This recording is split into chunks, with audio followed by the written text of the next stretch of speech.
Buschauffeur Cor van Dijk had de eer als eerste in een van de elektrische bussen te rijden.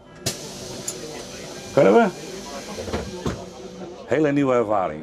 Wat is er zo speciaal aan? Nou, rustig. Je hoort bijna niks meer. En veel in het optrekken. U moet natuurlijk ook te zijn tijd ook die bussen telkens opladen. Hoe gaat dat precies? Elke avond zetten ze aan de oplader en volgende morgen zijn ze weer vol. Ja. En hoe lang kunt u dan rijden? 250 kilometer. De elektrische bussen binnen van Chinese makelij. De Chinezen hoop je in mei en in de rest van Europa voert onder groen te krijgen. In China rint men wat voorop met elektrische bussen, want in Peking hebben ze een soort lijst van smog. Vandaar dat de oerhie toen ik zei in het kader van de Olympische Spelen van al het vervier hier elektrisch. BYD is van oorsprong een batterijenfabrikant. En zijn sterke punt is dat ze hele goede batterijen leveren kennen en de bussen omheen. Natuurlijk is China een succes, maar ze zien naar de rest van de wereld. En er is een heel soort ongelegen om dit hier op Skier echt een succes te maken.